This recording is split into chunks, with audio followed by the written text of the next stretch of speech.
Hej och varmt välkomna! Idag ska vi dyka ner i något riktigt spännande. De osynliga reglerna som styr hur vi tänker kring hälsa, vad som är normalt och till och med vad frihet är. Vi ska alltså titta närmare på hur kunskap och makt formar våra liv, oftast utan att vi ens märker det. Okej, vi hoppar rakt in i det, va?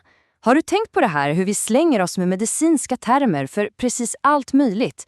Allt från hur vi mår till hur vi klarar av jobbet.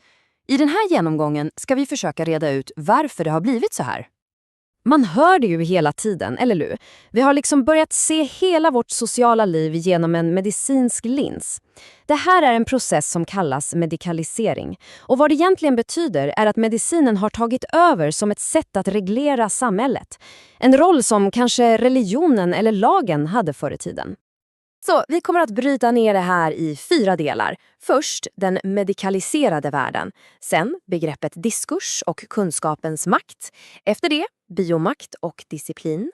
Och till sist en politik bortom sanningen. Vi kör igång direkt med hur vår värld blev så medicinsk.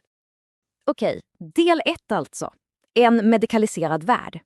Ja, vad är det egentligen som händer när vi börjar se allting som ett medicinskt problem? Det här är ju kärnan i det hela. Titta på skillnaden här. Förr, om någon hade det jobbigt, kanske man tittade på sammanhanget. Hur ser det ut på jobbet? Är relationerna?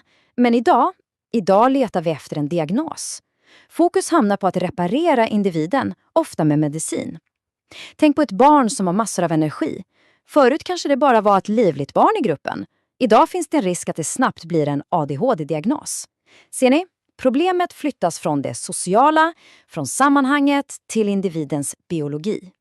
Nu till del 2, diskurs och kunskapens makt. För att verkligen kunna greppa det här skiftet måste vi plocka upp ett superviktigt verktyg från en filosof vid namn Michel Foucault. Och det verktyget är begreppet diskurs. Så, en diskurs. Det är alltså så mycket mer än bara prat. Det är ett helt system av kunskap och regler som bygger upp vår verklighet inom ett visst område. Systemet sätter gränserna för vad vi kan säga och tänka och det bestämmer vad som räknas som sant och falskt. Det låter kanske lite abstrakt, men häng med för nu ska vi ta ett klockrent exempel. Titta på den här resan. Ordet utbrändhet. Först var det bara ett begrepp, taget från USA för någon som jobbat för mycket. Men sen händer något avgörande. Det blir en officiell diagnos i Sverige. Och då exploderar det. Helt plötsligt kan läkare sjukskriva för det och Försäkringskassan kan betala ut sjukpenning. En hel industri med rehabilitering, coacher och forskning växer fram. Politiker börjar prata om det. Från ett enda ord till ett gigantiskt system. Det är en diskurs som har skapats framför våra ögon.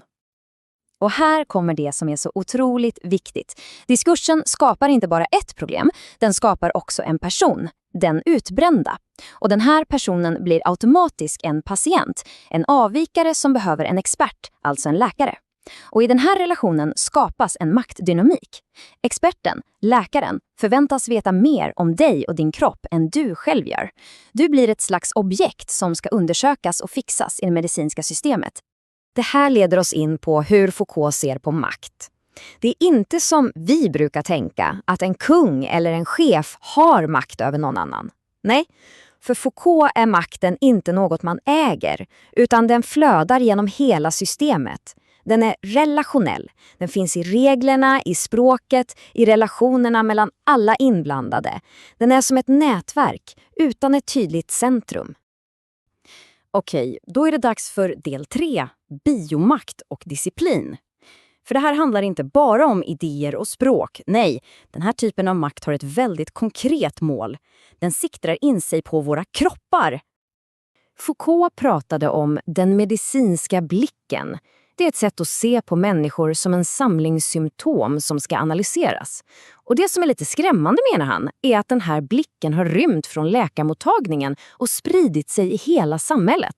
Vi tittar på varandra, letar efter tecken på stress eller ohälsa och ställer våra egna små diagnoser i vardagen.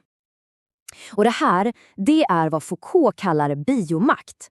Det är när våra biologiska liv, allt från vår hälsa till hur många barn vi föder, blir en politisk fråga, något som staten ska styra och kontrollera.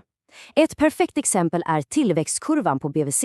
Den där kurvan är inte bara en linje på ett papper, det är en statistisk norm som en normal kropp förväntas följa. Avviker barnet, ja, då måste åtgärder vidtas. Kroppen har blivit ett objekt för kunskap och styrning.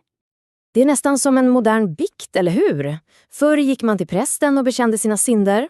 Idag går vi till vårdpersonalen och bekänner att vi ätit fel eller stressat för mycket och vi får instruktioner om hur vi ska leva rätt.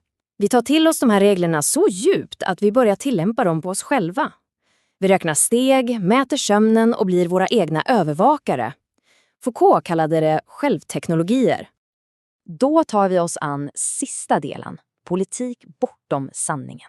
Så om de här osynliga systemen av kunskap och makt styr oss så här mycket, vad betyder det då för vår frihet och för politiken? Hela det moderna projektet byggde ju på idén att om vi bara hittar sanningen med stort S, då blir vi fria. Men Foucault vänder helt på steken. Han menar att just den här jakten på en enda universell sanning, en enda normalitet, i själva verket skapar ett mer subtilt och genomgripande förtryck. Det är inte befrielse utan en mer förfinad form av kontroll. Som en reaktion mot detta växer en postmodern politik fram. Den slutar leta efter den enda sanningen. Istället riktar den kritik mot själva normerna, eftersom det är normerna som skapar avvikare. Istället för att alla ska vara lika, kämpar den för en politik som bygger på identitet, respekt och erkännande av olikheter. Och det här leder rakt in i det vi idag kallar identitetspolitik. Vem du är blir en politisk handling. Det räcker inte längre att staten behandlar alla lika inför en lag som bygger på en viss norm. Nej, staten måste nu aktivt erkänna och respektera din specifika identitet. Gränsen mellan det privata och det offentliga blir allt suddigare. Allt det här lämnar oss med en ganska utmanande tanke, eller hur? Vi tror att vi är friare än någonsin, att vi gör våra egna val. Men tänk om vi i själva verket är mer styrda än någonsin, fast av osynliga regler som vi själva hjälper till att upprätthålla. I en värld av diskurser och biomakt, vad innebär det då på riktigt att vara fri? Den frågan får ni fundera på. Tack så mycket för att ni har hängt med.